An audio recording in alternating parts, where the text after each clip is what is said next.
आज हम कर रहे हैं एटॉमिक स्ट्रक्चर का 7th लेक्चर, जिसमें हम पढ़ेंगे क्वांटम नंबर्स। क्वांटम नंबर्स के बारे में मैंने प्रीवियस लेक्चर में भी आपको थोड़ा सा हिंट दे दिया था कि जब हम श्रोडिंगर वेव इक्वेशन का सोल्यूशन देखते हैं हमें 3 वेरिएबल्स मिलते हैं।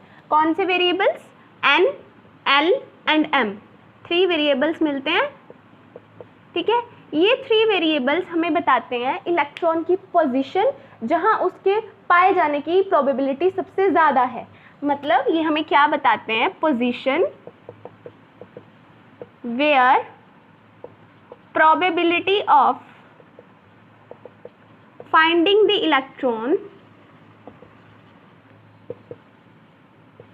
इज मैक्सिमम, ठीक है। ये वो पोजीशन बताते हैं हमें, ठीक है। अब वेव मैकेनिकल मॉडल के according to wave mechanical model या क्वांटम मैकेनिकल मॉडल बोल सकते हैं, वो पोजीशन, वो स्पेस, वो 3D स्पेस जहाँ पे इलेक्ट्रॉन के पाए जाने की प्रोबेबिलिटी सबसे ज़्यादा हो, उसको उन्होंने नाम दिया ऑर्बिटल्स। अब तक क्या पढ़ते आ रहे थे कि हमारे इलेक्ट्रॉन ऑर्बिट्स में होते हैं। अब हमें पता चला कि इलेक्ट्रॉन्स ऑर्बिटल्स में होते हैं श्रोडिंगर वेव इक्वेशन की वजह से। देखो ऑर्बिटल्स क्या है? 3D space where probability of finding the electron is maximum. वो 3D स्पेस जहां probability of finding the electron maximum है, ठीक है। अब करते हैं हम फर्स्ट।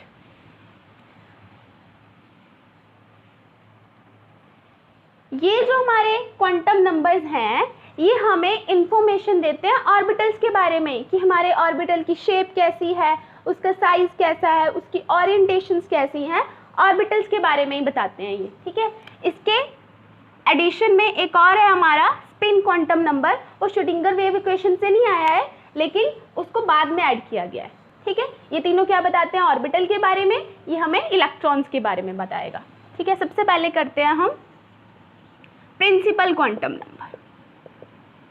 प्रिंसिपल क्वांटम नंबर ये सिंपली हमें शेल के बारे में बताता है। सबसे पहले n is equal to 1, n की वैल्यूज 1, 2, 3, 4 अप टू इंफिनिटी हो सकती है, ठीक है।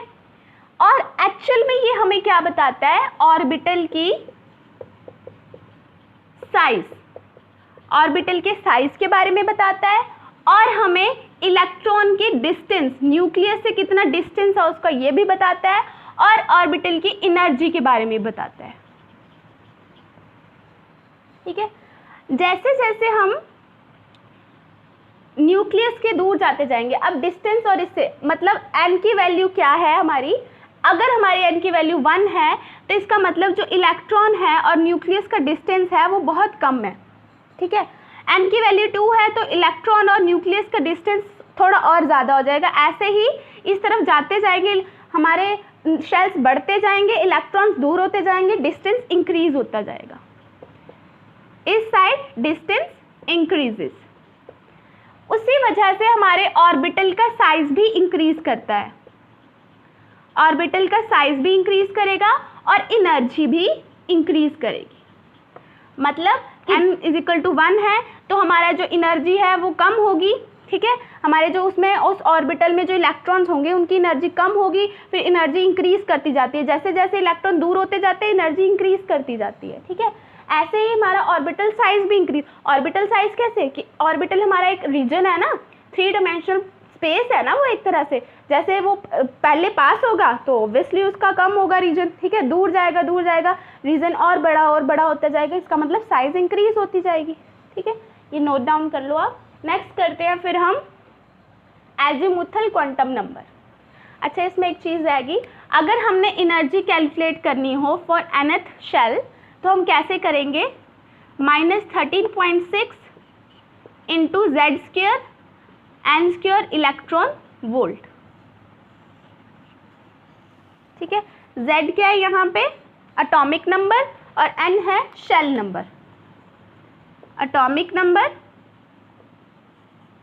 और n है shell number, okay.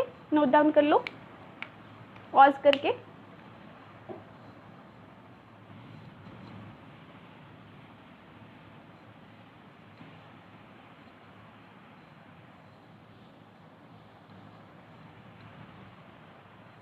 Next quantum number है हमारा एल। एल को हम बोलते हैं एजीम्यूथल क्वांटम नंबर और बोलते हैं एंगुलर क्वांटम नंबर।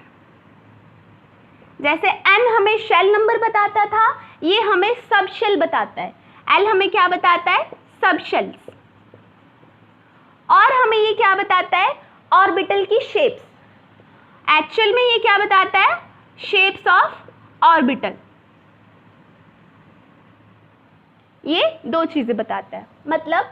और एल की वैल्यूज जैसे एन की वैल्यूज 1 2 3 अप टू इन्फिनिटी जा सकती थी, ऐसे एल की वैल्यू 0 1 2 3 अप टू n-1 तक जा सकती है। ओके, चलिए एल की वैल्यू अगर 0 हो तो कौन सी सब शेल होती है? उस सब शेल का नेम क्या होता है? एस। एल की वैल्यू अगर 1 हो तो पी, ऐसे 2 और 3 S P D and F. ठीक है, up to so on n-1 तक। ठीक है, अब इनका नाम जो है एस पी डी एफ सब शेल्स का कहाँ से पढ़ा? ये पढ़ा हमारा स्पेक्ट्रम लिया था। ठीक है, बहुत पुराने टाइम में एक्सपेरिमेंट करा था, वो अभी एप्लीकेबल भी नहीं, वो गलत था वैसे, बट उसका इनका नाम उन्होंने वहाँ से लिया। एस का मतलब होता है शार्प, पी का मतलब होता है प्रिंसिपल, डी का मतलब होता है डिफ्यूज्ड, एफ का फंडामेंटल। जब उन्होंने एटम का स्पेक्ट्रम लिया था ना, तो सब शेल के अकॉर्डिंग पर्टिकुलर स्पेक्ट्रल लाइंस आई थी। ठीक है, वो स्पेक्ट्रल लाइंस इस पिक में देखो आप, ये देखो स्पेक्ट्रल लाइंस है हमारे स्पेक्ट्रम के ऊपर शो करी हुई हैं। ठीक है, एस के लिए शार्प स्पेक्ट्रल लाइन है, स्पेक्ट्रल लाइंस का नेम दिया हुआ है उन्होंने, ये शार्प है। पी के लिए प्रिंसिपल स्पेक्ट्रल लाइन है, डी के लिए डिफ्यूज है देखो, और एफ के लिए फंडामेंटल। चलिए अब शेप्स की बात कर लें। ऑर्बिटल की शेप भी तो बताते हैं ना। एस सब शेल में जो ऑर्बिटल की शेप होगी वो स्फेरिकल। ठीक है, स्फेरिकल शेप। पी ऑर्बिटल में उसकी पी सब शेल में उसकी शेप होगी डम्बेल। ठीक है, इस टाइप की पी सब शेल में जो ऑर्बिटल्स होंगे उनकी डम्बेल शेप होगी। डी सब शेल में जो ऑर्बिटल होंगे वो डबल डम्बल होंगे, डबल डम्बल मतलब इस टाइप के। ये एक डम्बल था ना, ये दो डम्बल्स जुड़ गए। ठीक है, एफ की जो शेप्स होती है वो थोड़ी कॉम्प्लिकेटेड होती हैं, फिर भी जैसे इसमें 4 लोब्स है ना, उसमें 8 फोल्डेड लोब्स होती हैं। ठीक है, इनकी शेप होती है कॉम्प्लिकेटेड और 8 फोल्डेड लोब्स। इनमें जैसे 4 लोब्स हैं, उसमें 8 लोब्स होती हैं। ओके, नोट डाउन कर लो इसको पॉज करके।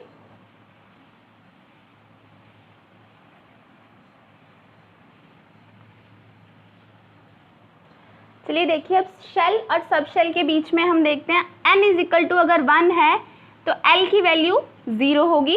ठीक है, और इसमें हमारा सब शेल का नेम होगा 1s, क्योंकि l के लिए 0 1 2 3 4 जो वैल्यू थी ये s के लिए थी, ये p के लिए, ये d, ये f के लिए। ठीक है,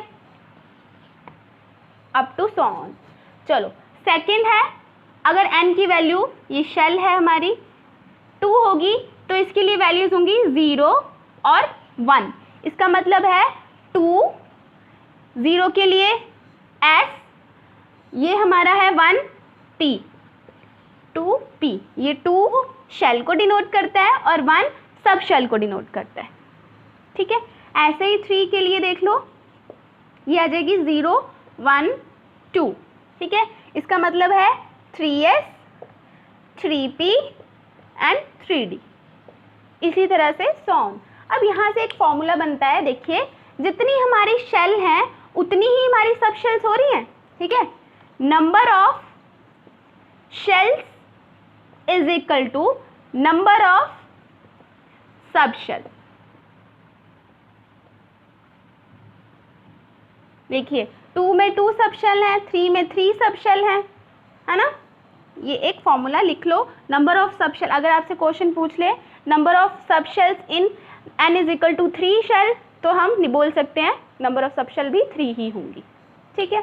एक और आता है आपको क्वेश्चन ऑर्बिटल एंगुलर मोमेंटम पे, orbital angular momentum,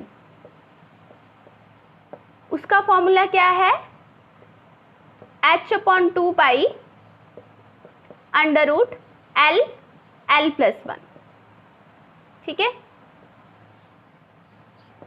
h/2 pi under root l l+1। Note down कर लो इसको।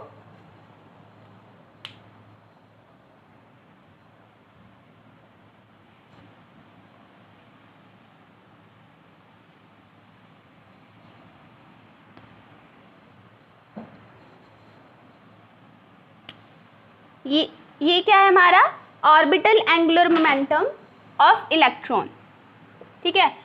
अब देखो अगर हमसे कोई पूछ ले, इस पे एक क्वेश्चन बता देती हूँ किस टाइप से आ सकता है। अगर बोलेंगे orbital angular momentum of electron in 3p subshell, ठीक है, orbital angular momentum of electron in 3p subshell, तो इसमें n की वैल्यू क्या है 3, p की वैल्यू p हमारा कितना था 1, इसका मतलब l की वैल्यू 1 है, तो यहाँ पे हम l की वैल्यू 1 पुट करेंगे और आंसर आ जाएगा। ओके, चलिए हम नेक्स्ट क्वांटम नंबर करते हैं अपना मैग्नेटिक क्वांटम नंबर। थर्ड है मैग्नेटिक क्वांटम नंबर, जिसको हम m से डिनोट करते हैं। ओके, अब मैग्नेटिक क्वांटम नंबर में पहले मेरी बात सुनो, जो हमारा इलेक्ट्रॉन होता है जो न्यूक्लियस के अराउंड घूमता है, उसकी वजह से उसमें मैग्नेटिक फील्ड जनरेट होती है, ठीक है। अब जब वो अर्थ की मैग्नेटिक फील्ड में आता है, अर्थ की मैग्नेटिक फील्ड उसके लिए एक्सटर्नल मैग्नेटिक फील्ड हो गई, उसकी तरफ वो ओरिएंटेड हो जाता है, ठीक है। हमारे इलेक्ट्रॉन के पास अपने पास मैग्नेटिक फील्ड थी, वो एक्सटर्नल मैग्नेटिक फील्ड के इन्फ्लुएंस में आता है, जब एक्सटर्नल मैग्नेटिक फील्ड जो हमारी अर्थ की मैग्नेटिक फील्ड होती है, ठीक है, तो जो इलेक्ट्रॉन्स होते हैं वो अर्थ की जो मैग्नेटिक फील्ड जो एक्सटर्नल लग रही है उसी की साइड ओरिएंटेड हो जाते हैं, ठीक है। और हमारे जो जब इलेक्ट्रॉन्स ओरिएंटेड हो जाएंगे, इसका मतलब हमारे ऑर्बिटल्स भी ओरिएंटेड हो गए, ठीक है। तो इसका मतलब ये हमें क्या बताता है, ऑर्बिटल ओरिएंटेशन, और हमें क्या बताता है ये, नंबर ऑफ ऑर्बिटल्स, ठीक है। अब इसकी वैल्यूज कहां से कहां तक होती है, इसकी वैल्यू टोटली l की वैल्यू पे डिपेंड करती है, ठीक है। देखिए m की वैल्यू हमेशा -L2 + L ही होंगी। जैसे एग्जांपल देखिए, जैसे l की वैल्यू है 0, ये किसके लिए होता है, s के लिए, m की वैल्यूज क्या आ जाएंगी फिर 0, l की वैल्यू 1, ये p के लिए। अब यहाँ पे देखो -1 0 +1, ओके, l की वैल्यू 2 p d, ये f। अब 2 है यहाँ पे -2 -1 0 +1 +2, ऐसे इसकी -3 -2 -1 0 +1 +2 एंड +3, ओके। -L की वैल्यू से लेके +L की वैल्यू तक, इसको बीच में जितने भी नंबर्स आते हैं वो हमने लिखने हैं। ये क्या शो करते हैं, ये हमें नंबर ऑफ ऑर्बिटल्स बताते हैं, नंबर ऑफ ऑर्बिटल्स। देखो m की वैल्यू 0, इसका मतलब यहाँ पे एक ही ऑर्बिटल है। इसकी वैल्यू में देखो, जब हमारी l की वैल्यू 1 थी तो इसमें कितने ऑर्बिटल्स हैं, 3, 1 2 3, ठीक है। जब l की वैल्यू 2 थी तो इसमें कितने ऑर्बिटल्स हैं, 1 2 3 4 5, 1 2 3 4 5, ठीक है। ऐसे ही इसमें कितने हैं, 7,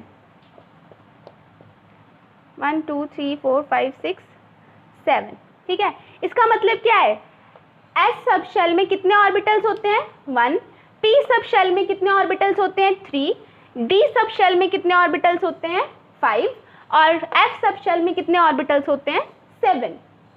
ओके, इसको इतना नोट डाउन करो जल्दी से। तो नंबर ऑफ ऑर्बिटल्स निकालने का फॉर्मूला होता है हमारा नंबर ऑफ ऑर्बिटल्स इन सब शेल 2l+1। निकाल के देख लो चाहे, ये हमारी सब शेल है, चलो ये लेते हैं 1 वैल्यू, ठीक है 1, यहाँ पे 1 पुट करके देखो कितने आएंगे 3 ही ऑर्बिटल्स हैं हमारे, ठीक है। सब शेल अगर हमें दिया हो हमारी 3p सब शेल है, 2p सब शेल में उसमें कितने ऑर्बिटल्स हैं, तो इस फॉर्मूला से हम निकाल सकते हैं। ओके, ये फॉर्मूला भी नोट डाउन कर लो।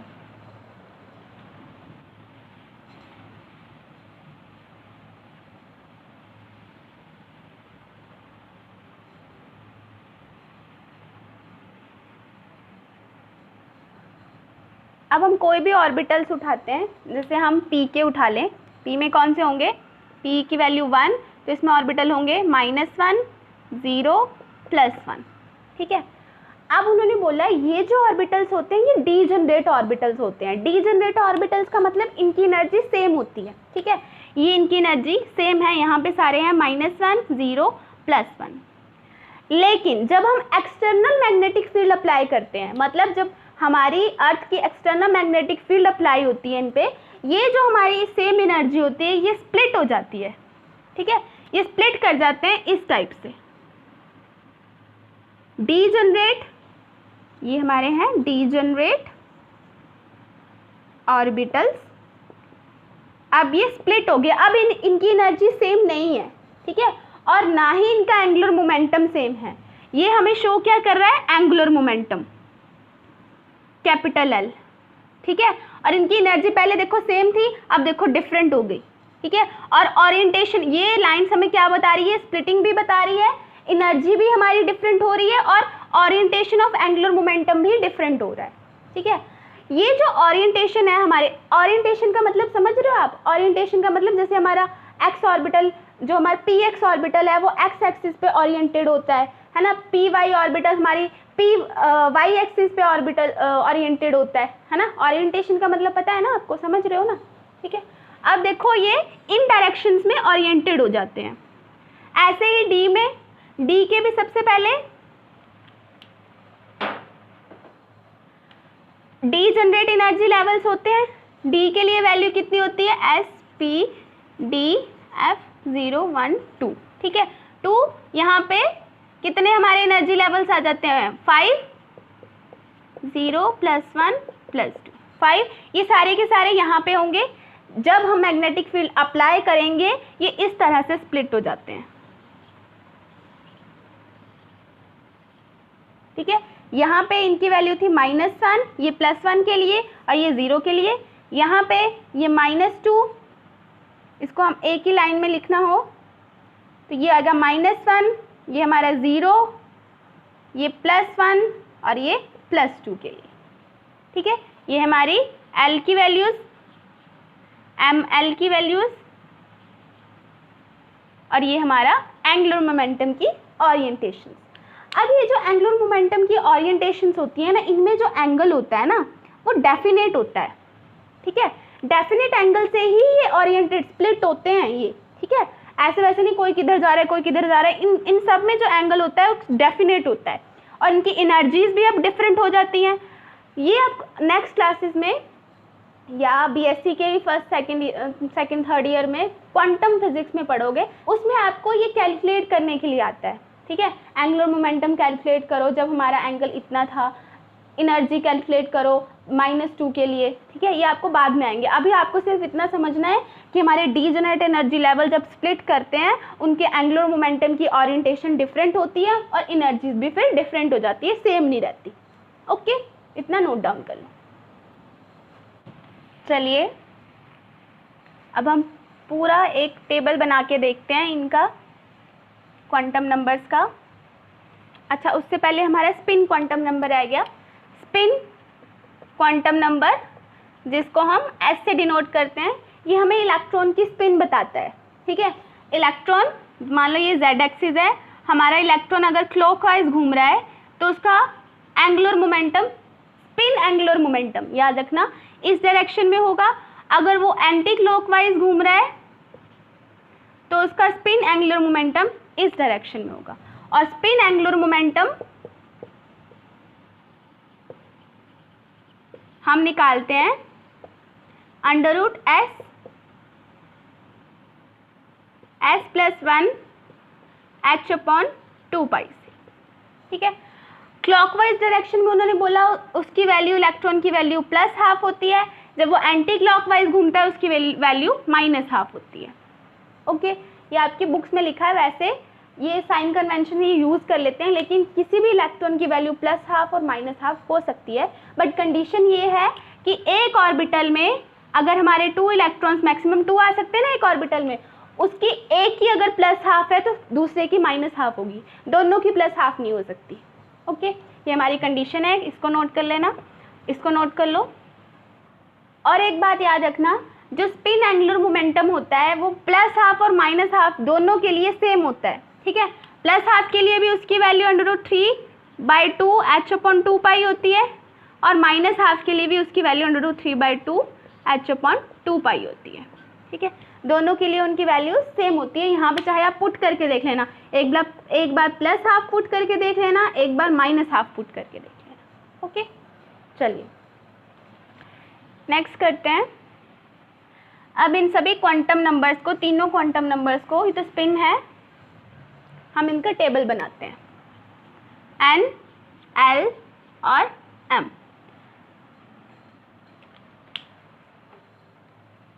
n की वैल्यू 1, 2, 3, 4, l की वैल्यू कितनी आ जाएगी हमारी 0, यहाँ पे 0 and 1, इसकी 0, 1 and 2, 3 वैल्यूज हो सकती है ना, जितनी हमारी शेल में की वैल्यू होती है उतनी ही सब शेल की होती है, पीछे मैंने फॉर्मूला लिखाया, ठीक है। अब देखो यहाँ पे 0, 1, 2 and 3।